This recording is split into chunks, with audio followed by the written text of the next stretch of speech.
Can you pull a self-driving car as well? Tesla on autopilot going 40 miles an hour towards a fake Wiley Coyote roadrunner painted wall. Please stop. Please stop. And I'm doing this to see if Tesla's autopilot can be tricked, because it famously only relies on simple cameras to navigate the world, as opposed to much more expensive tech. In fact, we're out here today to run a bunch of tests in extreme conditions to see how those simple There was that one incident that cameras on a Tesla stack up he got killed or something. against other fancy cars that use more advanced technology. Wow! And the story of how I ended up as a crash Yeah, test because of the white truck or something. in my own car started 6 months back at Disneyland as I was sneaking onto the famously pitch black ride called Space Mountain. And while I might look a little plus sized in that jacket, as you can see from this infrared camera shot, that's no ordinary jacket because it's hiding some of that fancy car technology. Yeah, baby! 43 million people ride Space Mountain every year, but unlike a famous ride like Colossus, Space Mountain is in near total darkness, meaning no one knows what the ride actually looks like. Which, as far as I'm concerned, it needed to be fixed with a special undercover operation. True story, I've been wanting to make this video for over 20 years, way before I had a YouTube channel. So I've come to Disneyland and see, like, someday the technology will be there so we can map out what Space Mountain actually looks like. So this is a very big moment for me. And as common knowledge, every good undercover operation worth its salt needs a 3-step plan. For me, step 1 would just be getting into Disneyland with my tech through their famously tight security. And if I managed to do that, step 2 would be making it through the park, avoiding any security guards on my way to Space Mountain. And finally, for step 3, I would need to sneak onto the ride itself while avoiding any suspicion to make my childhood dream come true. And if all this seems like overkill, let's just say I have a bit of history getting kicked out of amusement parks in the name of science. For step 1, I took an oversized jacket and made a little pocket inside where I could hide my secret inside it. It's like the slight limp shuffle walk that really sells it, I think. Because they make you walk through metal detectors, I disguised and temporarily placed my device with a bunch of gear in my camera bag, and just had to hope it wouldn't get discovered. Well, just wait till your ride is fully free, in case of And even though this moment of truth was terrifying, I knew I just needed to play it cool. Like that. Excuse me, can you not record that? And the security was in fact extremely tight, but our alibi was tighter. Not recording allowed. Once inside, I immediately made my way to a bathroom to properly suit up. Now I just had to make it all the way over to Space Mountain without arousing the suspicion of any of the park security, which is a lot harder than you might think because it's a well-kept secret. Disney employs a bunch of security officers dressed up in plain clothes as normal park goers, so I could trust no one. So in an attempt to blend in and look like a normal park goer, I took a corn dog break. Yeah, why wear a mask and this hat? Back on track after a close call or two, I had made it inside the building. All right, 2 down, now for the hard part. Now that we're inside, it's probably a good time to explain why my jacket looks like this when you view it with an infrared camera, because that is a really tiny portable LiDAR scanner. So it's shooting out 640,000 laser pulses Yeah, per he probably had to wear the mask because people will recognize. seconds to fully map the surroundings. As for the legality of this, if you check the back of your ticket, it says you have to obey all the park rules. And if you check our website for the rules on forbidden items, it says you can't bring in shoes with wheels, or stun guns, or cremated remains. Ew. But you'll notice the forbidden items list makes no mention of chest-mounted LiDAR scanners. So technically, I'm not breaking any laws by precisely mapping out this entire ride. Who actually brings cremated things? Don't blow this, Rover. We got this. And so after sneaking past the last of the ride security, I was finally in place. And this is probably a good time to point out the final boss here in this control room, watching all the infrared see in the dark cameras, was the one I was most afraid would shut down the whole operation. Because when we tested this out to see how inconspicuous the LiDAR would be, as you can see here, not very, as it lights up the whole place like a Christmas tree. By the way, you should know LiDAR stands for light detection and ranging, whereas radar is radio detection and ranging. Basically, it's like having a bunch of laser pointers inside the shell, shooting all around the room. And each time you fire one of them, you then see how long it takes for you to see it hit the object it's pointed at. And since we know the speed of light, if we measure that time, it will tell us how far away the object is. For example, it will take twice as long to detect a laser point on an object that's 20 feet away, as opposed to an object that's 10 feet away. But how could the sensor possibly keep track of 640,000 laser pulses firing all out at once? It turns out, amazingly, they actually happen one after another. So the sensor only has to keep track of one pulse at a time. And this works because the speed of light is so fast, in fact, if you slow time way down, so the time it takes a laser to hit an object is 4 slow-mo seconds, then you can wait 30 minutes on that slow-mo time scale before sending the next pulse. So it's actually really easy for the sensor to know exactly which laser pulse it's measuring, even if that happens 640,000 times in a single second. And with that, it was time for the execution phase of Secret Undercover Operation Mousetrap. Let's go! It felt so good to cross off a 30-year-old bucket list item. But just as I feared, as our exact cart pulled back into the station, they stopped the ride and announced it was being locked down. Stop the ride. And I was about to have an unscheduled appointment with a bunch of dudes with muscles much bigger than mine.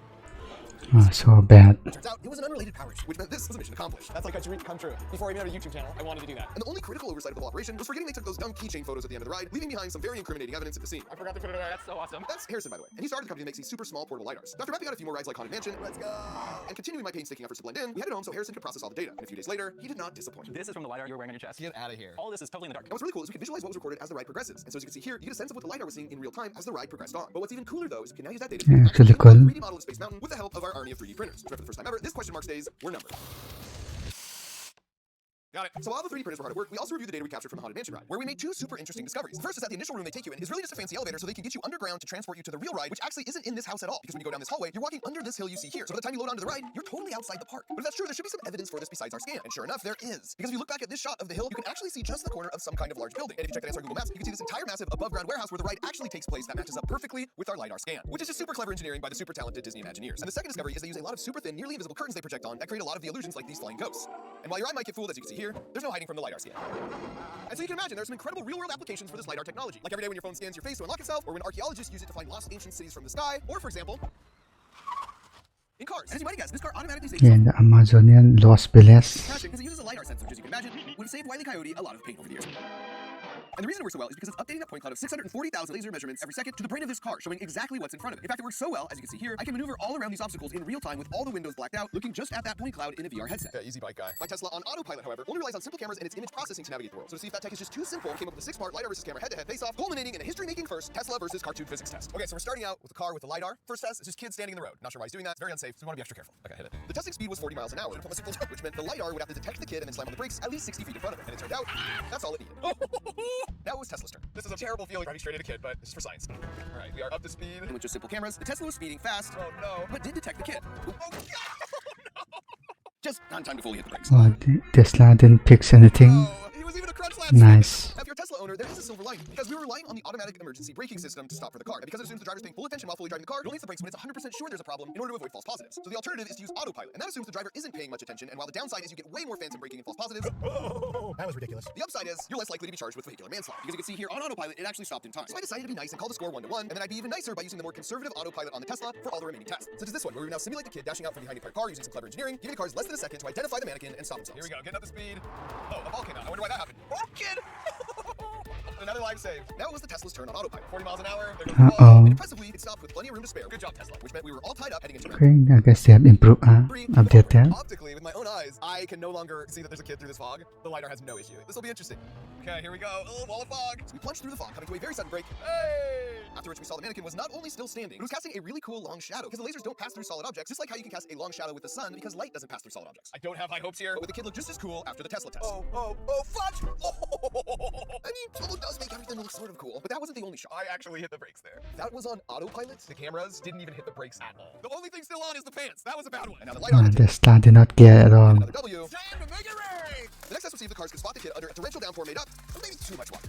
This is really interesting. See, the Tesla can see the kid, but as soon as it starts raining, the kid is gone. And it was similar in the LiDAR car, where you first got a clear image of the kid and the shadow. Once we started the hose, Oh, you see all the water going in. LiDAR might struggle here. Okay, here we go. and as the wall of water started, LiDAR seemed to not slow down at all.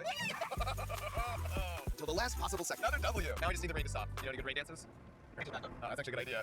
Now the LiDAR had surprised me. It was time to see if Tesla could as well. Oh boy. Oh boy. Sadly, Yeah, not in emergency situations. did not. And though I did everything I could, Yeah, he's no longer with us. so it was on to the penultimate There's ring no of reason to automate. where we had 6 of the brightest lights that money could buy simulate either sunset or sunrise, or a truck in the road having its bright lights on. With these lights, keep the cars from detecting the kid. Lightning trucker light test. Let's go. The LiDAR could immediately see much more than my eyes could. When the lights turned on, Oh, that's a bright light. question remained if it would see the kid. Come on, LiDAR. And it did it, no problem. Just always waits to the last minute. It gets me every time. That's very bright. Time. Blinded by the light.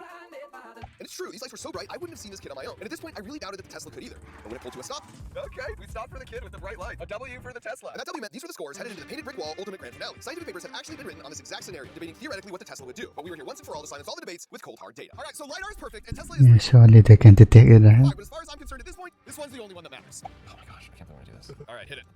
Now, as you can see as a human driver, while that looks sort of convincing, the image processing in our brains is advanced enough that we pick up on minor visual inconsistencies and we wouldn't hit it. And as for the LiDAR, it isn't looking at what image is printed on the wall. So this sort of just looks like a wall, which would make this the easiest test of the day. And as I suspected, handle it with no problem. So the question was, would the Tesla detect and stop for this Wile E. Coyote-style painted wall that was hiding yet another child staring at nothing during what might be his last minutes on Earth? One way to test that hypothesis. I was actually supposed to go, but I chickened out. Oh.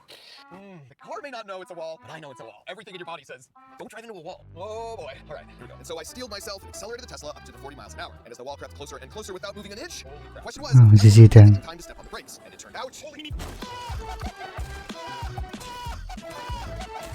so I can definitively say for the first time in the history of the world, Tesla's optical camera system would absolutely smash through a fake wall without even a slight tap on the brakes.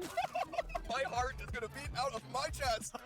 Turns out my Tesla's more Wile E. Coyote and less Roadrunner. Sorry, little fella. Looks like we lost 2 arms and a head. Not sure that's salvageable. I think I might Uber home. But that's not all, folks, because while LiDAR proved itself the superior car technology, it That's kind of dangerous. What actually deliver on the? the dream of 14-year-old Mark Rober and map out Space Mountain well enough for me to make a scaled 3D printed model. And after 30 years of waiting, I'm happy to report, for the first time ever, this is what the Space Mountain track actually looks like. Wow. This is so cool. Oh, there's me, little backwards hat.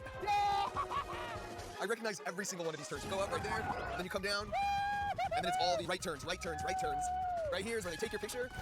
This is wild. 14-year-old me would be so proud right now. This is it. Space Mountain has been revealed. And thanks to Harrison's mapping technology, this means you can now actually see what it would look like to ride Space Mountain with all the lights on in crunch labs, even if at this size, you'd be way below the ride's 5-foot minimum height requirement. And all of this is why I love being an engineer. You get to shape the future, potentially save a bunch of lives, and accomplish even the most ridiculous 30-year life goals. Okay. If you're a teenager, First, I will ending there.